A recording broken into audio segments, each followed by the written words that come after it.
কত করে বললাম এই অবেলায় আর বেরিও না, কে শুনে কার কথা। এখন যে বৈশাখী ঝড় শুরু হলো, কে জানে বেচারি কোথায় আছে।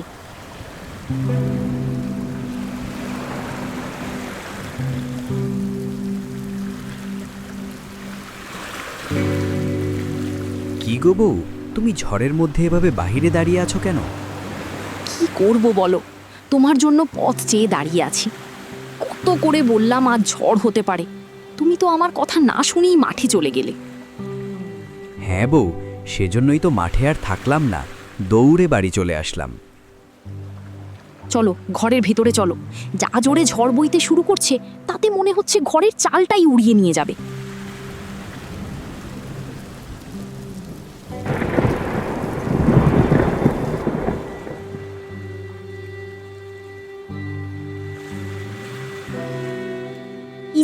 এই দেখো, ঘরের ভিতরে কিভাবে চালের ফুটো দিয়ে পানি পড়তেছে।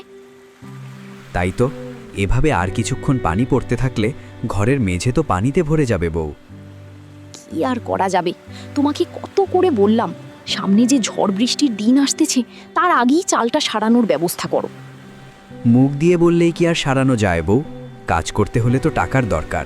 আমার কাছে তো চাল সারানোর মতো কোনো টাকা পয়সা নেই বউ। আমি বলি কি, তুমি মোড়ল মশাইয়ের সাথে কথা বললে দেখতে পারো, যদি কোনো সাহায্য তিনি করেন আমাদেরকে। আমার মনে হয় না মোড়ল মশাই আমাদেরকে সাহায্য করবে, তবে তুমি যেহেতু বলছো তাই বলে দেখবানি। নাও এখন আগে এই বৃষ্টির পানি সামলাও, না হলে রাতে আর বিছানায় ঘুমাতে হবে না।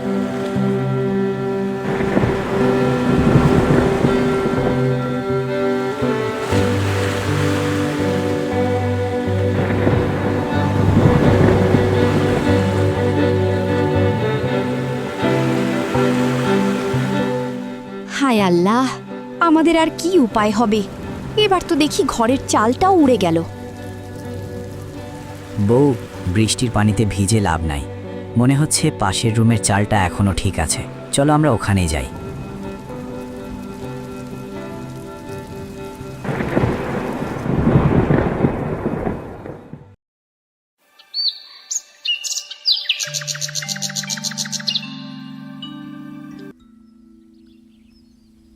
কালো ফসল বিক্রি করে কে কে পাওনা টাকা দিতে চেয়েছিল সেই লিস্টটা দেখতে বলেছিলাম তোকে, তা কি দেখছিলি? হ্যাঁ, জি আজ্ঞে মোড়ল মশাই, দেখেছিলাম।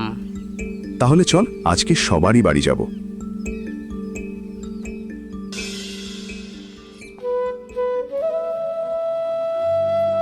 দেখো দেখো, আমাদের কি সর্বনাশ হলো দেখো। এখন তো এই ঘাড়ে থাকাই মুশকিল হয়ে যাবে। বউ, তুমি কোনো চিন্তা করো না, দেখবা আল্লাহ আমাদের জন্য কোনো না কোনো পথ ঠিকই দেখিয়ে দেবে। ওগো, তুমি এখন মোড়ল মশাইয়ের কাছে যাও, দেখো তিনি কোনো সাহায্য করেন কিনা আমাদের জন্য। তুমি তো জানো না বউ, মোড়ল মশাই খুব একটা সুবিধার না, কি দিয়ে কি চেয়ে বসে কে জানে। আগে গিয়ে দেখো তো কি বলে, তারপর না হয় ভেবে দেখবে। আচ্ছা বউ, তুমি যেহেতু এত করে বলছো তাহলে এখনই যাচ্ছি।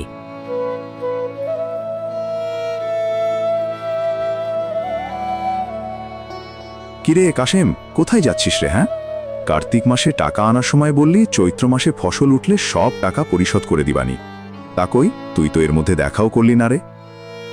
এবছরের ফসল বেশি ভালো হয় নাই, তার উপর ফসলের দামও কম, তাই ভাবলাম 1 মাস পরে ফসল বিক্রি করে আপনার সকল টাকা পরিশোধ করে দিব। মনে থাকে যেন মাত্র 1 মাস, আর তা না হলে তো জানিসই। এখন বল কোথায় যাচ্ছিলি? মোড়ল মশাই, আপনার কাছেই যাচ্ছিলাম। ওই দেখেন মোড়ল মশাই, গতকাল ঝড়ে আমার ঘরের এক পাশের চাল উড়ে গেছে। চাল ঠিক করার জন্য আপনার কাছ থেকে কিছু টাকা ধার করতে চেয়েছিলাম। ও আচ্ছা, তাহলে তুই বিকেল বেলা যাস, স্টামে সই দিয়ে যত টাকা লাগে নিয়ে আসিস। কালু, চল কবিরের বাড়িতে যেতে হবে।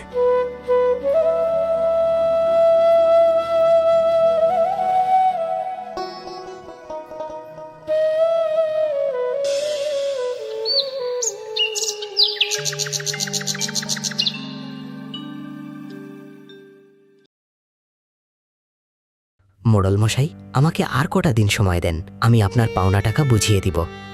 আর কত সময় দেব তোকে? দিনের পর দিন তো ঘুরিয়েই যাচ্ছিস, তা এখন আমি যা বলবো তোকে তাই করতে হবে। নে, এই কাগজে টিপসই দে। কিন্তু এটা তো সাদা কাগজ মোড়ল মশাই। হ্যাঁ, এখানে সাদা কাগজ, সেটা আমিও দেখতে পাচ্ছি। তুই যদি ওখানে টিপসই দিস তাহলে এখান থেকে যেতে পারবি, তা না হলে আমার লোকজন তোকে বেঁধে রাখবে। মোড়ল মশাই, আমাকে আর একটা সুযোগ দিন। আমি কথা দিচ্ছি এবার ঠিকই আপনার টাকা বুঝিয়ে দিব। না না, তোকে আর সুযোগ দেওয়া যাবে না, তোকে আজই এই সাদা কাগজে টিপসই দিতে হবে। মোড়ল মশাই, আপনার পায়ে পড়ি মোড়ল মশাই, দয়া করে আপনি আমাকে ভিটা বাড়ি ছাড়া করবেন না। আচ্ছা যা, তোকে আমি আর একটা সুযোগ দিলাম, তবে মনে রাখবি মাত্র 7 দিন। এর মধ্যে পাওনা টাকা না দিতে পারলে ওই ভিটা বাড়ি আমার হয়ে যাবে।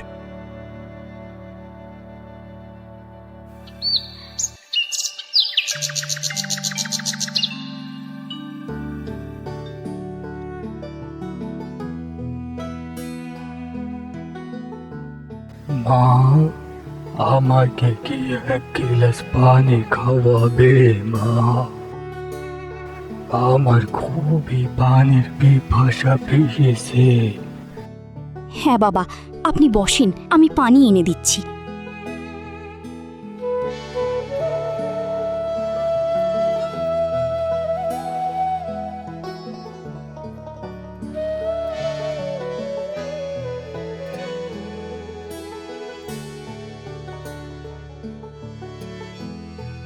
এ কি রে মা, তোর ঘরের চাল অর্ধেক আছে আর অর্ধেক নেই কেন রে মা? কালকের ঝড়ে চালের অর্ধেক উড়ে গেছে রে বাবা। ও আচ্ছা তাই।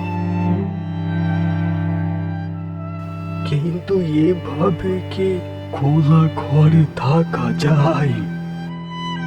কি করব, আমাদের তো দিন আনি দিন খাই, একটুখানি জমি চাষ করি, তাও আবার এবছর ফসলের দামও নেই। নুন আনতে পান্তাটা ফুরোই। চিন্তা করিস না রে মা, দেখবি এক সময় সবই ঠিক হয়ে যাবে। তাই যেন হয় বাবা। বাবা, আমি এখন চলি, আপনাদের ছেলের আবার আসার সময় হয়েছে, রান্না চড়াতে হবে।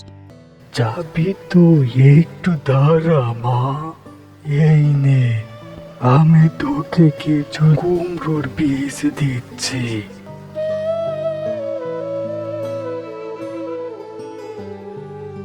এগুলো তোর ঘরের চারপাশে লাগিয়ে দিবি রে মা, অন্য কোথাও কিন্তু লাগাস নে রে।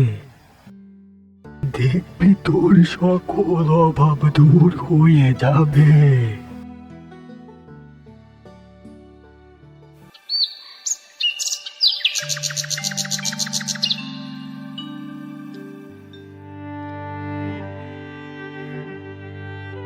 ও আলতাপ কাকা, একা একা বটগাছের গোড়ে বসে আছো যে? কি আর করব বাবা, মনের দুঃখে এখানে এসে বসে আছি। তা বাবা, তুই ওদিকে কোথায় গিয়েছিলি? কালকের ঝড়ে আমার ঘরের অর্ধেক চাল উড়ে গেছে। মোড়ল মশাইয়ের কাছে গিয়েছিলাম ঘরের চালটা সারাবার জন্য কিছু টাকা ধার আনতে, কিন্তু তার কথাবার্তা শুনে না নিয়ে চলে আসলাম। ভুল করেও মোড়লের কাছ থেকে পয়সা ধার নিস নে কাসেম, তাহলে দেখবি আমার মতো ভিটে বাড়িটাও হারাতে হবে। হ্যাঁ কাকা, মোড়ল মশাইকে তো আমি ভালো করেই চিনি, তার জন্যই তো টাকা না নিয়ে চলে আসলাম। কিন্তু ভাবছি কি করে ঘরের চালটা সারাবো। এখন আমি যাই কাকা, বাড়িতে গিয়ে দেখি অন্য কোনো উপায় বের করা যায় কিনা।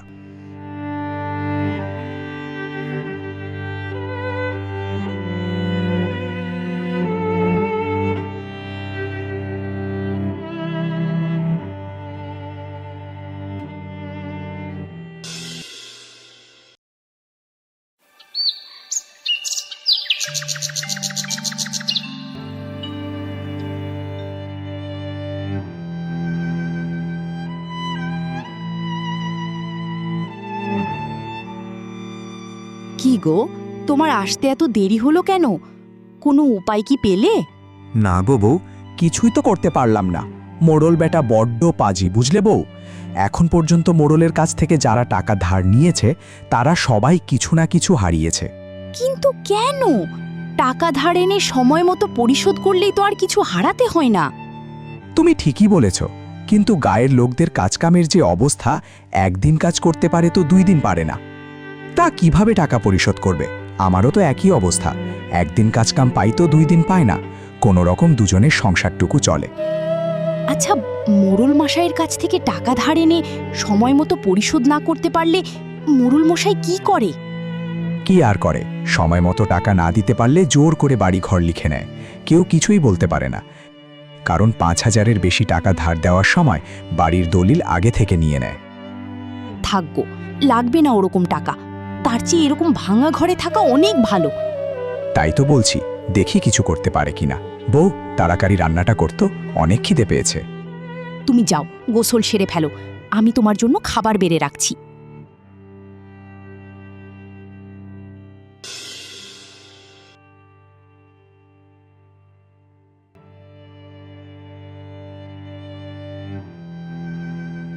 কি গো, অন্য কোনো ব্যবস্থা কি করতে পারলে? না গো বউ, কিছুই তো করতে পারলাম না আজ। তাহলে কি হবে এখন? এই ভাঙা চালের ঘরে কি করে থাকবো? একটু বৃষ্টি আসলেই তো সবকিছু ভিজে পুড়ে যাবে। কি আর করব বউ, আজ তো কিছুই করতে পারলাম না। তাহলে একটা কাজ তো করতে পারো, যে কোনোভাবে এই ঘরের চালটা কিছুদিনের জন্য তো ঠিক করে নিতে পারো। আমিও তো ওটাই ভাবছি বউ, তবে আজ কিছুই করা সম্ভব না। এখন তো রাত হয়ে গেছে, দেখি কালকে সকালেই চালটা ঠিক করতে হবে। জোড়াপট্টি দিয়ে ঠিক হলেই হয়। এখন রাতে বৃষ্টি না আসলেই হয়। আল্লাহ, তুমি রহম করো।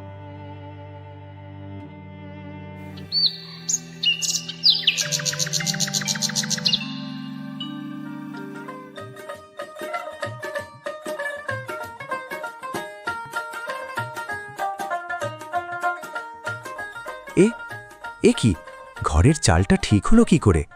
হ্যাঁ, তাই তো। এই দেখি কিসের পাতা দিয়ে চালটা আটকানো। চল তো বউ, বাইরে গিয়ে দেখি।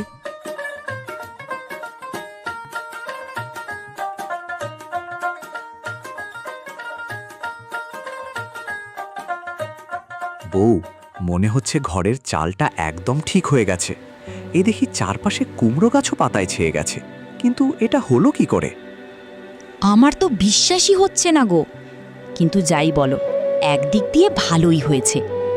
সেটা না হয় হলো, কিন্তু এক রাতের মধ্যে এই কুমড়ো গাছ আসলো কোথা থেকে?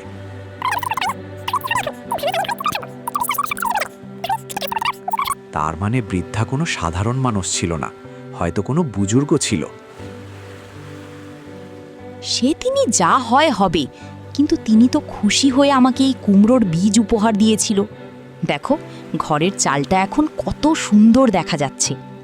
হ্যাঁ বউ, ওই দেখো চালের ওপর কত বড় বড় কুমড়ো ধরে আছে। হ্যাঁ, তাই তো। এই দেখি কিছু কিছু কুমড়ো পেকেও গেছে।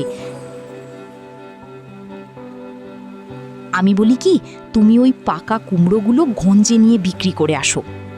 হ্যাঁ বউ, তাই করব। কুমড়োগুলো বিক্রি করলে অনেক টাকা পাবো, আমাদের আর অভাব থাকবে না। হ্যাঁ গো, আল্লাহ যা করে সবার ভালোর জন্যই করে। ঝড়ে ঘরের চালটা ভেঙে গেল, আর বুজুর্গ এসে আমাকে কুমড়োর বীজ উপহার দিয়ে গেল। আর এখন দেখো, ঘরের চালটাও ঠিক হলো, আবার কুমড়ো বিক্রি করে সংসারের অভাবও দূর হবে। বউ, তুমি যখনই বিপদে পড়বে তখনই আল্লাহর নাম স্মরণ করবে, দেখবে আল্লাহ ঠিকই তোমাকে বিপদ থেকে রক্ষা করবে।